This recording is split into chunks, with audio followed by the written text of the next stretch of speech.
ದರ್ಶನ್ ಪತ್ನಿಗೆ ಸತತ 5.5 ಗಂಟೆಗಳ ಕಾಲ ವಿಚಾರಣೆಗೆ ಒಳಪಡಿಸಿದ್ದಾರೆ. ನೋಟಿಸ್ ನೀಡಿದ್ದ ಹಿನ್ನೆಲೆ ದರ್ಶನ್ ಪತ್ನಿ ವಿಜಯಲಕ್ಷ್ಮಿ ಕೂಡ ಅನ್ನಪೂರ್ಣೇಶ್ವರಿ ನಗರ ಠಾಣೆಗೆ ಬಂದಿದ್ರು. ವಿಚಾರಣೆಯನ್ನ ಎದುರಿಸಿದ್ರು. ಸತತ 5 ಗಂಟೆಗಳ ಕಾಲ ವಿಚಾರಣೆಯನ್ನ ಎದುರಿಸಿದ್ದಾರೆ. ಈ ಸಂದರ್ಭದಲ್ಲಿ ಹಲವು ಪ್ರಶ್ನೆಗಳನ್ನ ಮಾಡಲಾಗಿದೆ. ಇವತ್ತು ಮಧ್ಯಾಹ್ನವೇ ವಿಚಾರಣೆಗೆ ಹಾಜರಾಗಿದ್ರು ವಿಜಯಲಕ್ಷ್ಮಿ. ಪತಿಯ ನಂತರ ವಿಜಯಲಕ್ಷ್ಮಿಗೂ ಕೂಡ ಸಂಕಷ್ಟ ಕಾದಿದೆಯಾ ಅನ್ನುವಂತಹ ಪ್ರಶ್ನೆ ಈಗ ಮೂಡ್ತಾ ಇದೆ. ದರ್ಶನ್ ಬಟ್ಟೆ ಶೂ ಕುರಿತಂತೆ ಪೊಲೀಸರಿಂದ ಪ್ರಶ್ನೆಗಳ ಸುರಿಮಳೆ. ಪೊಲೀಸರು ಕೇಳಿದ ಎಲ್ಲ ಪ್ರಶ್ನೆಗಳಿಗೆ ವಿಜಯಲಕ್ಷ್ಮಿ ಅವರು ಉತ್ತರಿಸಿದ್ದಾರಂತೆ.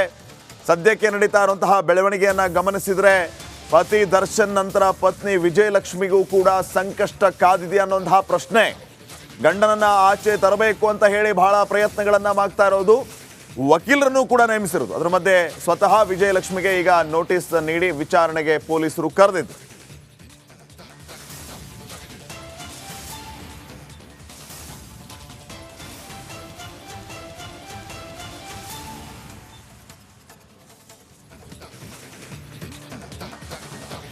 ಸುನಿಲ್ ಮತ್ತೊಮ್ಮೆ ಇದ್ದಾರೆ. ಸುನಿಲ್, ಒಂದು ಚಾರ್ಜ್ ಶೀಟ್ ಸಲ್ಲಿಸೋದಕ್ಕೆ 90 ದಿನಗಳು ಬೇಕಾಗುತ್ತೆ.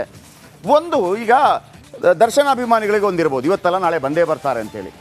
ಆ ರೀತಿ ಎಷ್ಟು ದಿನಗಳ ನಂತರ ಅಂತೇಳಿ ಒಂದು ಊಹಿಸ್ಕೊಳ್ಬೋದು?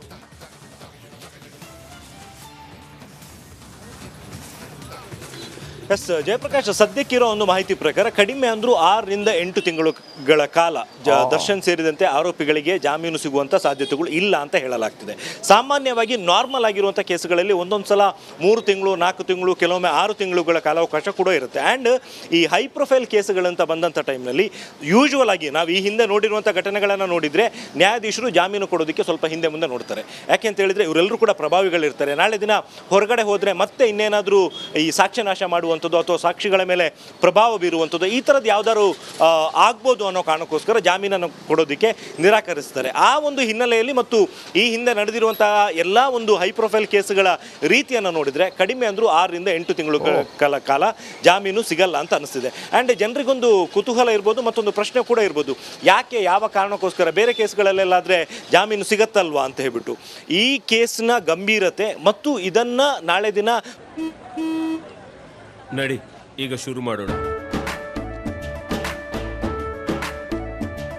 ಕೇಸರಿಯಿಂದ ಮನೋಲ್ಲಾಸ ಮನಸ್ಸು ಮತ್ತೇರಿ ಕುಣಿದಾಡಿದೆ ನೋಡು, ಮನಸ್ಸು ಮತ್ತೇರಿ ಕುಣಿದಾಡಿದೆ ನೋಡು. ಕ್ಷಣ ಕ್ಷಣವೂ ಆಚರಿಸಿ ಕೇಸರಿ ಹಬ್ಬ. ವಿಮಲ್ ಬಾಯಲ್ಲಿ ಹೇಳಿ ಕೇಸರಿ.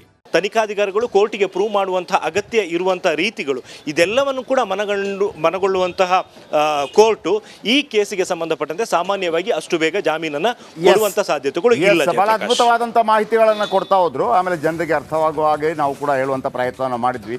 ಬಾಕಿದ್ದು ಜಾಮೀನು ಕೊಡ್ತು ನೋಡಿ 8 ತಿಂಗಳ ಕಾಲ. ನಿಮಗೊಂದು ವಿಚಾರ ನೆನಪಿರಲಿ, ಮೊನ್ನೆ ಕೂಡ ಸುನಿಲ್ ಹೇಳ್ತಾ ಇದ್ರು 2017ರಲ್ಲಿ ಗೌರಿ ಲಂಕೇಶ್ ಹತ್ಯೆ ಆಗುತ್ತೆ. ಅದರ ಟ್ರಯಲ್ ಇನ್ನೂ ಶುರುವಾಗಿಲ್ಲ.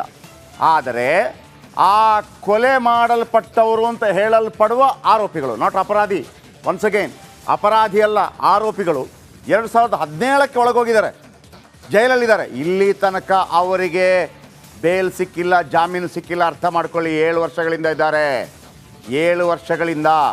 ಹಾಗಾಗಿ ಖಚಿತ ಮಾಹಿತಿ ಏನಪ್ಪ ಅಂತಂದರೆ, ಒಂದು ಇಂಥ ಕೊಲೆ ಕೇಸಲ್ಲಿ ನಿಮಗೆ ಆರೋಪ ಪಟ್ಟಿಯನ್ನು ಸಲ್ಲಿಸಲೇಬೇಕು 3 ತಿಂಗಳಲ್ಲಿ.